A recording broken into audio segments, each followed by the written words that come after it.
de Pesaj viene 7 días de panes sin levadura, donde se sigue en ese ambiente de Pesaj. Así que vamos a ir a Éxodo capítulo 12. Y esta reflexión que me pareció bastante oportuna, que habla un poco de la transición, ¿no? desde la esclavitud a la libertad. El que escribe, por supuesto, es un rabino judío ortodoxo, pero uno lo puede ir comparando con la experiencia en Cristo, ¿no es cierto? Claro. Obviamente fuimos hechos libres. El domingo pasado celebramos el hecho de que Cristo murió por nosotros para justamente hacernos libres, para pagar lo que nosotros no podíamos de ninguna manera pagar, y de esa manera sacarnos de la esclavitud, de ese Egipto personal que cada uno tiene, con el que nacemos. Y por ahí voy a ir leyendo algunos pasajes, y lo vamos a ir comentando y lo vamos a ir comparando justamente. Donde dice, bueno, la transición de la esclavitud a la libertad es repentina. Hubo un momento que aceptamos a Jesús. Hubo un antes y un después. Cada uno lo vivió de una manera distinta, cada uno tuvo una experiencia distinta, pero lo cierto es que fue algo repentino, o fue un día que le dijimos sí al Señor, y decidimos seguir a Cristo. Ese día Él nos hizo libres. Dice, al comienzo de la parashá, los esclavos emancipados toman las armas. Eso está en Éxodo 13, 18.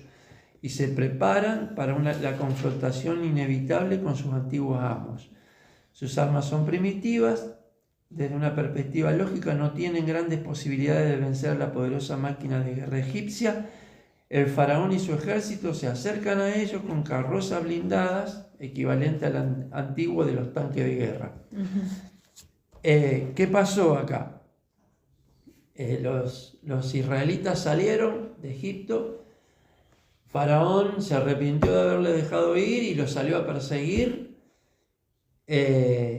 Por supuesto, los israelitas al principio se atemorizaron, se quejaron con Moisés, pero ¿qué pasó? El destino, dice, tenía preparada una sorpresa para los crueles egipcios, que habían arrojado vilmente a los bebés judíos. Acuérdense, cuando hubo un decreto de arrojar a los niños, a los bebés, al río. A los varones. A los varones, para que se ahogaran. Puede ser que los egipcios pensaran que ya habían pagado por su política asesina durante la plaga que convirtió en sangre. Por eso se convirtieron las aguas del Nilo en sangre.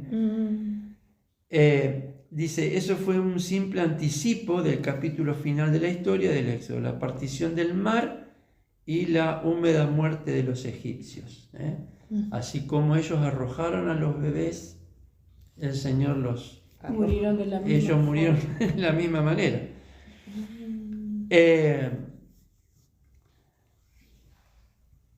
Dice, bueno, parados en tierra firme, estuvieron en primera fila para observar la más asombrosa muestra de la participación de Dios en la historia humana que el hombre pudo ver.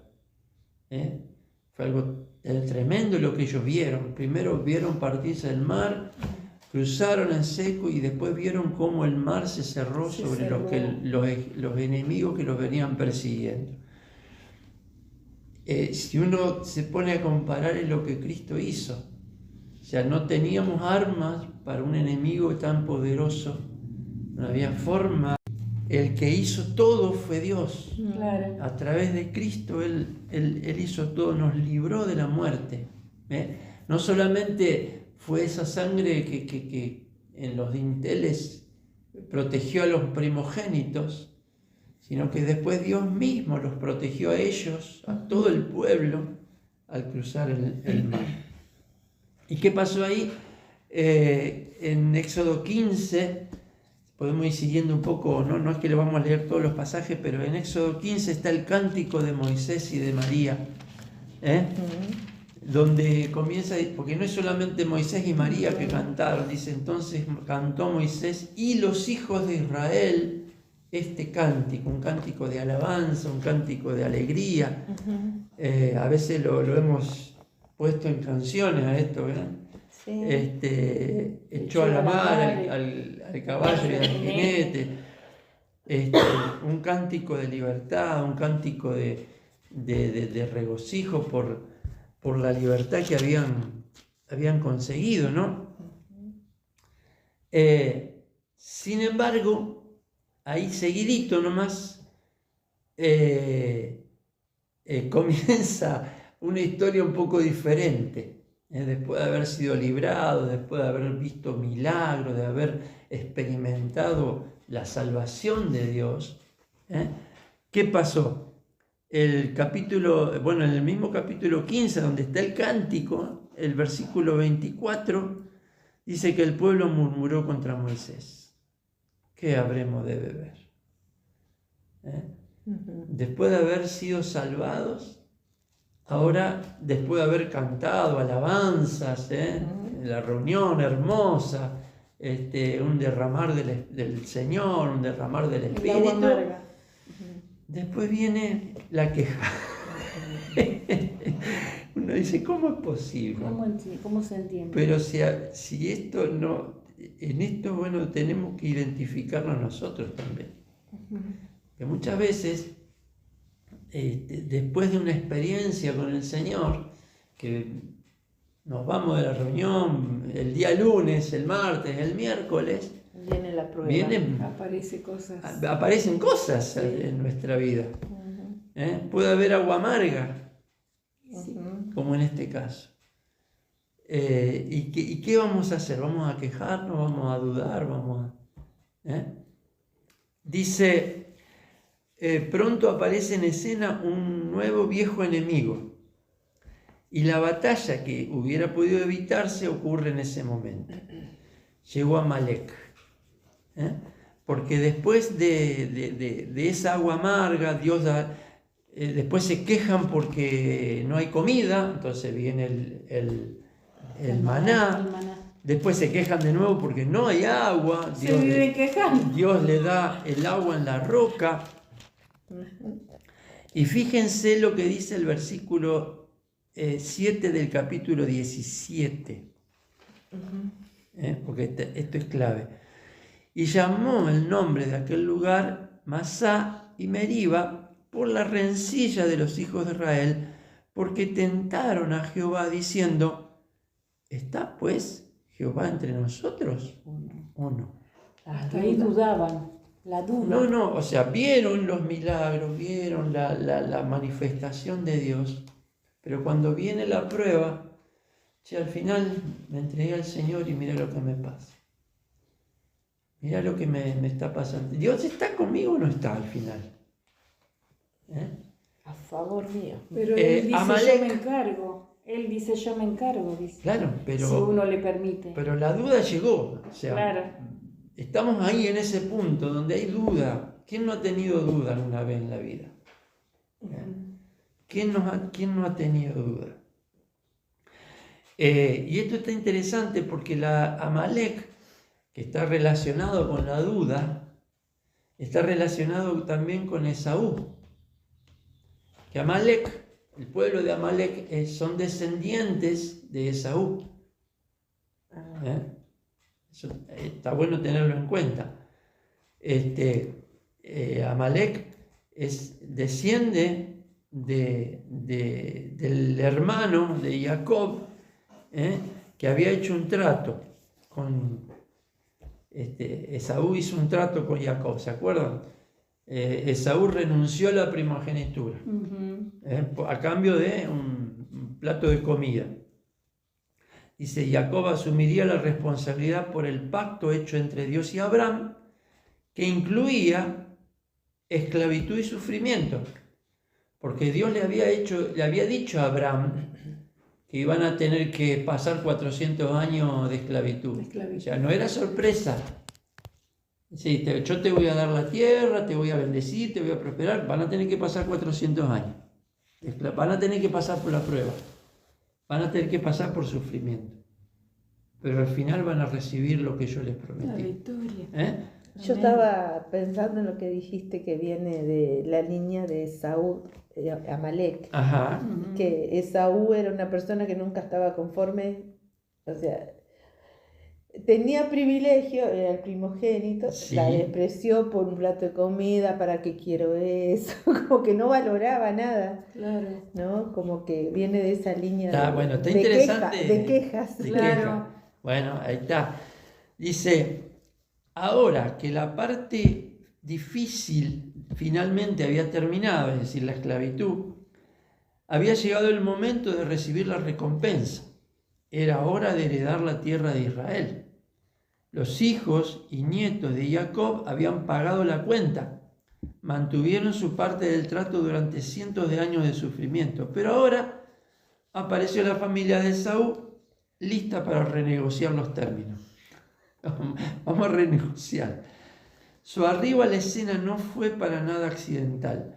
Fue un intento perfectamente planeado para reapoderarse de los beneficios de la primogenitura sin tener que asumir ninguna de las responsabilidades menos placenteras. O sea, sí, Esaú quería los beneficios, Claro. pero no quería pasar por... No quería pasar por pruebas. A veces uno quiere las bendiciones, uno quiere todas las bendiciones. Quería pagar el creemos, precio.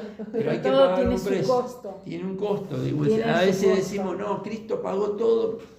No. No. Cristo no es pagó así. nuestra Sí, salvación, el precio de nuestra alma, pero a veces hay un costo que pagar. sí. Exactamente. El momento del ataque de Amalek puede haber tenido también otras raíces más espirituales. Lo decíamos recién, los versículos que preceden a la batalla con Amalek, que está en el capítulo 17, verso 8, perdón, indican que los israelitas sufrían de una especie de disonancia cognitiva. Es decir, vieron las plagas, vieron los milagros, vieron el mar abrirse, vieron la devastación de Egipto, pero lloraron amargamente ante la idea de quedarse sin provisiones. Claro. Sí. O sea, se olvidaron por un momento de lo que Dios ya había hecho y se empezaron a quejar de todo lo que les faltaba. Parece que nunca se les ocurrió que el mismo Dios que convirtió el Nilo en sangre, que partió el mar, también podía proveerles de agua potable y alimento. Exacto. Incluso después que se resolviera la primera crisis, cuando milagrosamente se endulzaron las aguas amargas, extrañamente ellos parecen ser incapaces de arribar a conclusiones correctas. O sea, esa falta de memoria que una persona puede tener olvidándose lo que Dios hizo ya. Exacto. Por eso no hay que olvidarse de lo que Dios hizo en nuestra vida. Lo que éramos antes y lo que somos ahora. El milagro que... ¿De dónde nos sacó el Señor? No es que vamos a recordar con nostalgia el pasado, sino que acordarnos del milagro que Dios hizo en nosotros. Léeme por favor Éxodo 16, 1 al 3. Partió pues de Elim toda la congregación de los hijos de Israel y vino al desierto de Sin, que está entre Elim y Sinaí, a los 15 días del segundo mes después que salieron de la tierra de Egipto. Y toda la congregación de los hijos de Israel murmuró contra Moisés y Aarón en el desierto. Y les decían los hijos de Israel: ojalá hubiéramos muerto por mano de Jehová en la tierra de Egipto, cuando nos sentábamos a la olla de carne cuando comíamos pan hasta saciarnos, pues nos habéis sacado a este desierto para matar de hambre a toda esta multitud. Te dice leer todo porque fíjate que dice a los 15 días del segundo 15 mes, o sea, días. un mes y medio. No es que pasaron varios años y bueno, el tiempo pasó. Un mes y medio después ya se estaban quejando. Cuando pasa a veces la efervescencia de una reunión llena de poder, llena del derramar del Espíritu, a veces cuando bajamos al llano es que tenemos que empezar a recordar, Exacto. y a no olvidarnos. Un mes y medio después se estaban quejando de esta manera. Ojalá hubiésemos muerto. De hecho, murieron después en el desierto, ¿no? Claro. Pero comenzaron a escasear los alimentos, hablan de muerte. Interesantemente, no es la primera vez que vemos esta reacción. Vamos al caso de Esaú, que está en Génesis 25. Dice, Jacob estaba cocinando un guiso y Esaú llegó del campo y estaba cansado. Como se habían cansado ahí después de salir de Egipto, ¿no? Esaú le dijo a Jacob, por favor, hazme tragar esa cosa roja porque estoy cansado. Por eso fue llamado Edom. Jacob dijo, primero véndeme tu primogenitura. Esaú dijo, aquí voy a morir, ¿para qué me sirve la primogenitura? Claro. El cansancio y la duda. Son dos cosas con las que tenemos que estar muy atentos. Muy atento. Que no es el enemigo que nos ataca de afuera. No. Está acá adentro. Mente. Está en la mente. Ahora, cuando los israelitas comienzan a quedarse sin provisiones, discuten con Moisés, ponen a prueba a Dios. Fueron privilegiados, fueron protegidos, fueron testigos de milagros increíbles, pero se acostumbraron a lo milagroso. Ni el maná, ni el hecho que se endulzaran las aguas amargas los motivó para cantar alabanza a Dios. En vez de cantar alabanzas, sí, empezaron a quejarse. A quejarse. ¿Dónde estaban las alabanzas que cantaron cuando salieron de Egipto? Claro. Y dice acá, perdieron su voz. La voz de la alabanza que elevaron en el mar era un sonido distante y olvidado, aunque solo habían pasado unos pocos días. Su capacidad de gratitud y de asombro se había apocado espiritualmente y espiritualmente estaban cansados. El cansancio espiritual. Claro. Cuando a veces estamos cansados espiritualmente. Es ahí donde tenemos que recordar, hacer memoria, como a veces decimos, de lo que Dios hizo. En Deuteronomio 25 dice, recuerda lo que hizo Amalek en el camino cuando salieron de Egipto, sin inmutarse por el temor de Dios, como te encontró casualmente en el camino cuando estabas cansado y desanimado. Y te atacó por la retaguardia a todos los endebles tras de ti. Cansado y desanimado estaba el pueblo cuando vino Amalek. O sea, es como que vamos a ver que como que está llamando al enemigo para que venga y te ataque. Claro. Cuando estamos cansados y desanimados. Estamos habilitándolo. Estamos habilitando. Cuando Esaú cerró el trato con Jacob, su estado emocional fue descrito exactamente de la misma forma. Lo leímos recién, ¿no? Jacob estaba cocinando un guiso, llegó del campo y estaba cansado. Esaú le dijo a Jacob, por favor hazme tragar esa cosa roja porque estoy cansado. Puede ser que el cansancio haya sido físico, También. pero en lo espiritual tenemos que estar atentos a esos mensajes, ¿no? El cansancio espiritual. Porque uno puede estar cansado físicamente y no quiere decir nada. Bueno, Claro. estuve trabajando, estuve haciendo cosas, no voy más, estoy cansado. Pero otra cosa es el cansancio espiritual, Exacto. que nos priva a veces de poder alabar a Dios.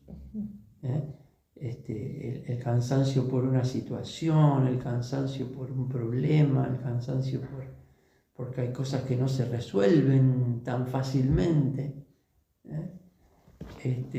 A veces nos nos lleva a ese cansancio espiritual. Y lo que leíamos recién en el versículo 7, ¿no? Está Dios entre nosotros, la duda. Surge la duda, apareció Amalek. Amalek es la duda. ¿Está Dios? ¿Será que Dios está de mi parte? ¿Por qué Dios permite esto? ¿Por qué Dios? ¿Por qué Dios? Exacto.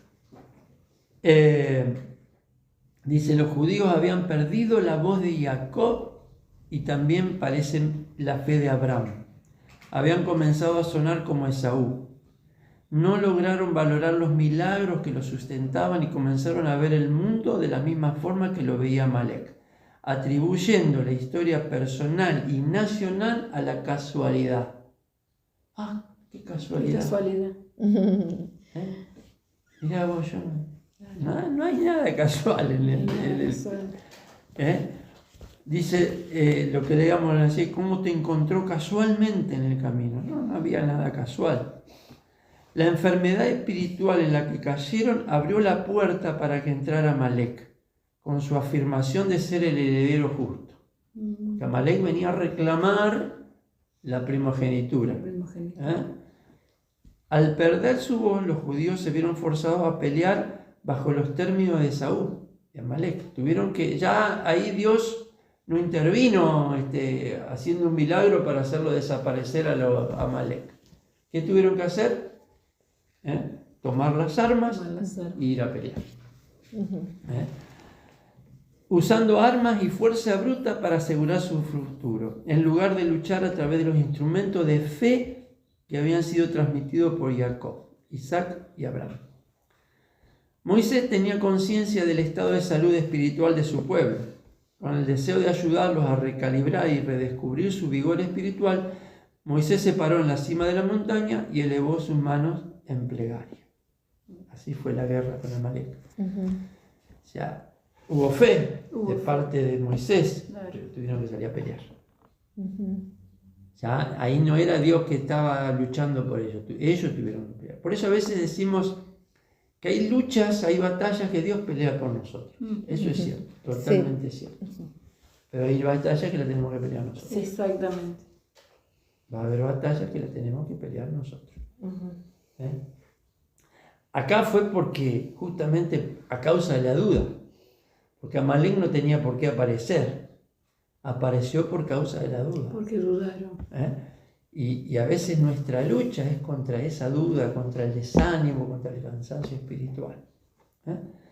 Moisés le dijo a Yehoshua, que es Josué, escoge varones para nosotros y sale al combate combate a Amalek. Mañana yo me pararé sobre la cima de la colina con la vara de Dios en mi mano. Y Josué hizo como Moisés le había dicho para hacerle la guerra a Amalek.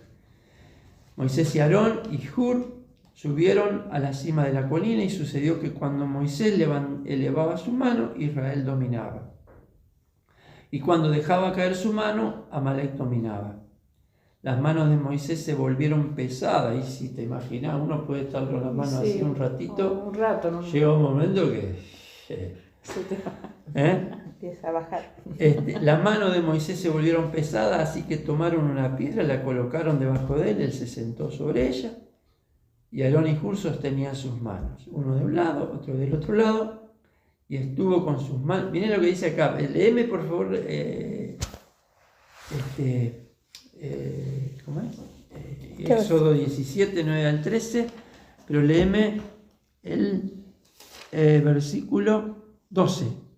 ¿El 12? Sí. Y las manos de Moisés se cansaban, por lo que tomaron una piedra y la pusieron debajo de él, y se sentó sobre ella. Y Aarón y Hur sostenían sus manos, el uno de un lado y el otro de otro. Así hubo en sus manos firmeza hasta que se puso el sol. Todo el día estuvieron así entonces. Firmeza.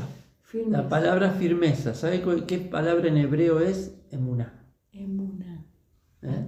Lo que traducimos como fe o fidelidad, pero firmeza es emuná. Y en esta versión, por eso le quería que le leyera primero esa, dice, estuvo con sus manos en fe hasta la puesta del sol. Wow. Y Josué debilitó a Amalek y a su pueblo a filo de espada. ¿Qué es lo que debilita la duda? La fe. La fe. Es lo que debilita la duda. Perfecto. Cuando estemos pasando por un tiempo de cansancio, que viene, o sea, eso es... Sí viene. Viene. Porque así como físicamente nos podemos cansar, también espiritualmente hay cansancio. Pero tiene que haber una renovación. Amén. No permitir que el cansancio nos gane y nos siembre la duda, sino que fortaleciéndonos en fe. Amén. Fortaleciéndonos en la fe. Al comportarse como Amalek, atrajeron a Amalek a sus vidas. No rezaron, no invirtieron su energía en cultivar su relación con Dios, ni siquiera en expresar gratitud. Pusieron a la comunidad en una situación precaria. ¿Cuál fue el plan de Moisés para sacarlo de la rutina religiosa en la que habían caído? Fue justamente fortalecerlos en la fe.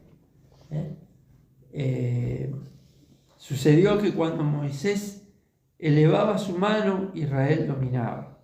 ¿Acaso las manos de Moisés hicieron o iniciaron la guerra?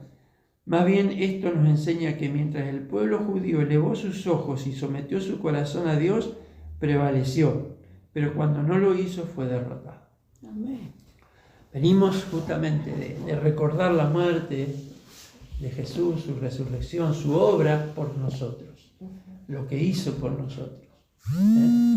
Y como dije al principio, a veces el comienzo de una relación así con Dios nos llena de emoción, de gratitud, de alegría, de alabanza, pero pasa el tiempo y si nosotros no perseveramos, no avanzamos en el propósito de Dios.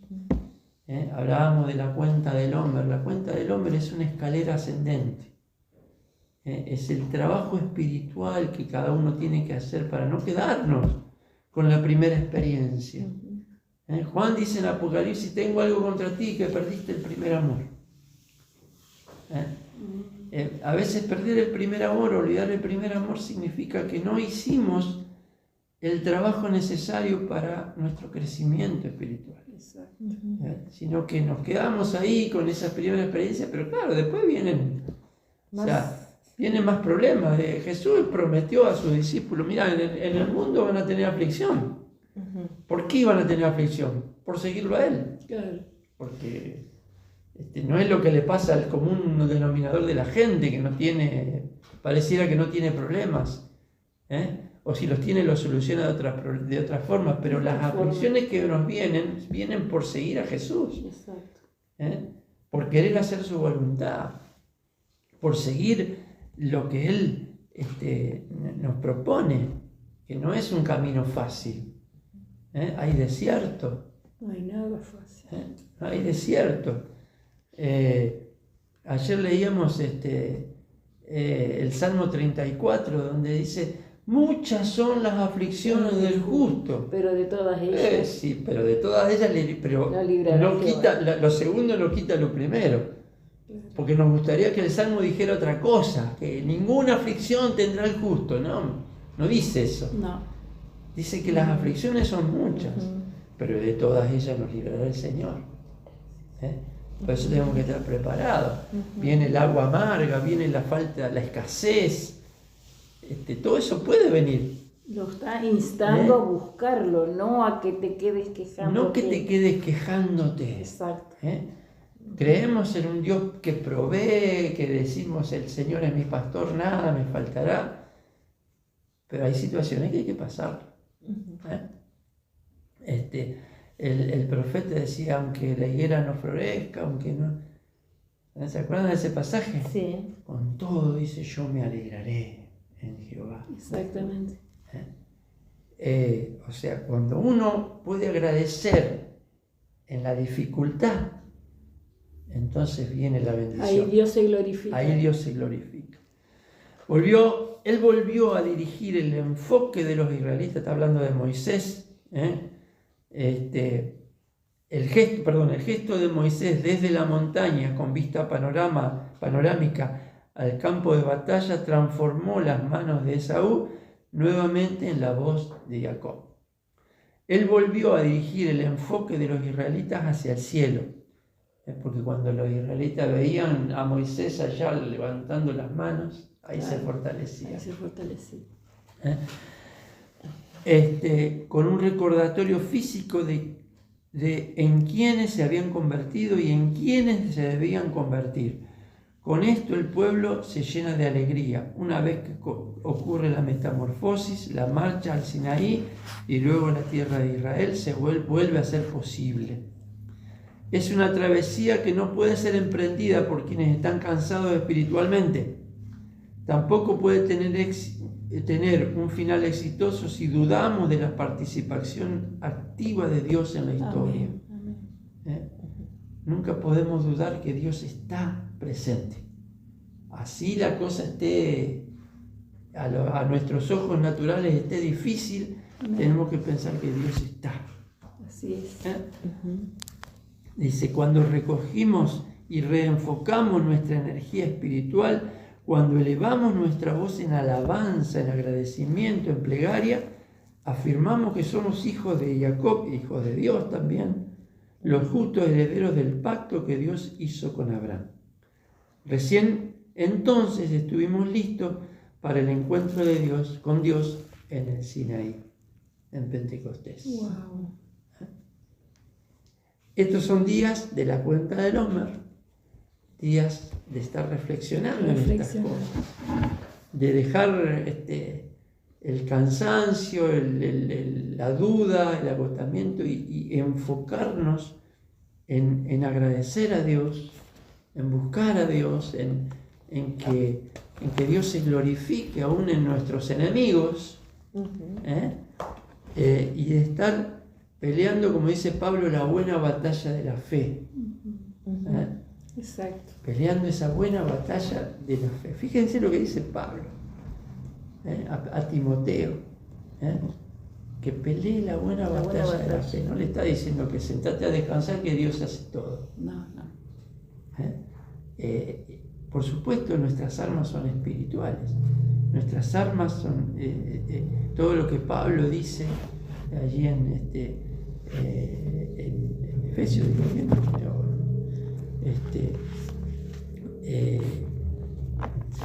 el escudo de la fe, sobre todo el escudo de la fe, ¿no? Efesios capítulo 6. Estad firmes, ceñidos nuestros lomos con la verdad, vestidos con la coraza de justicia, calzados los pies con el apresto del evangelio de la paz. Tomad sobre todo el escudo de la fe, con que podáis apagar todos los dardos de fuego del maligno. Amalek. Ahí está. Esto no es algo que yo digo, tomo el escudo. No es una declaración, es un trabajo espiritual. Es algo de todos los días. Experimentarlo. Sí. La oración, la palabra, el estar asegurados en Dios y recordando siempre lo que Dios ya hizo por nosotros. Exacto. Orando en todo tiempo, con toda oración y súplica en el Espíritu, y velando en ello con toda perseverancia y súplica por todos los santos. Amén. Amén. Fíjate que vos leíste que Moisés, cuando le levantaban los brazos, Había fe. Había fe, firmeza. Y en el versículo 13 de Efesios 6 dice, por tanto, tomad toda la armadura de Dios para que podáis resistir en el día malo y habiendo acabado, firmes. Estad pues firmes otra vez, ceñidos vuestros lomos con la verdad y vestidos con la coraza de justicia. Dos veces marqué acá, firmes, ¿no? Exactamente. Que eso es lo que a veces nos cuesta. Sí. Porque por ahí nos derrumban algunas situaciones, pero Eh. bueno, como buenos soldados nos levantamos, nos sacamos el polvo y decimos, aquí Seguimos. estoy, Señor, ¿no? Y seguimos. Tiempo después, el Señor le diría a Josué, mira Sí. que te mando que te esfuerces y seas valiente. Sí, Valor y firmeza. Valor y firmeza. Exacto. No tanto, Josué no necesitaba tanto que le recomienden cosas acerca de la batalla física, porque él era un guerrero. Él escuchaba el ruido y ya agarraba la espada porque pensaba que había pelea. Pero la recomendación de Dios a Josué era para que estuviese atento a la voluntad de Dios, a su palabra. A su palabra. A su palabra, a su voluntad, que estuviese firme en eso.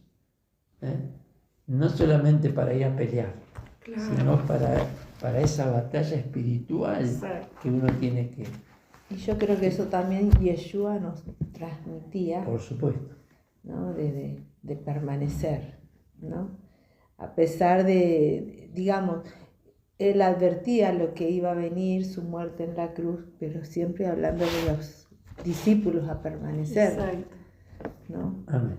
En esa firmeza, en esa fe.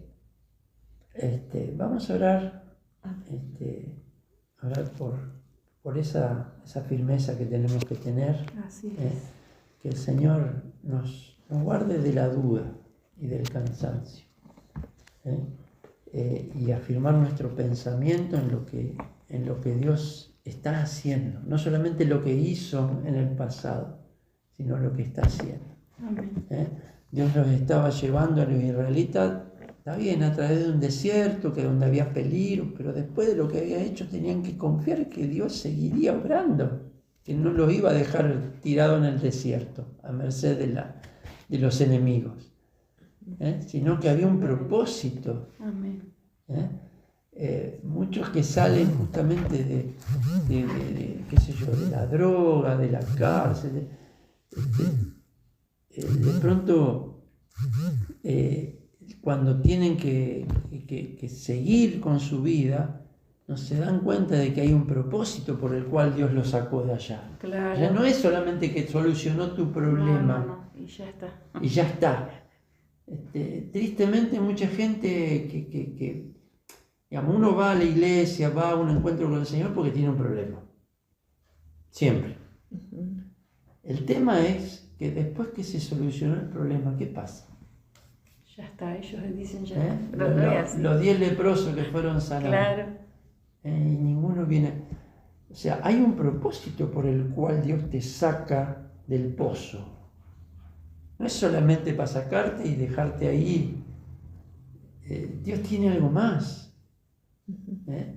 Después de hacerte salvo, después de limpiar tu pecado, después de limpiar sanar tus heridas, hay un propósito, hay un camino que recorrer. Y eso tenemos que tener en cuenta. Un camino que a veces es largo. Hay desierto, hay dificultades, pero tenemos que confiar en que Dios está ahí. No nos va a dejar, no te dejaré ni te desampararé, siempre estaré contigo. Exacto. Siempre estaré. Gloria a Dios. Amén.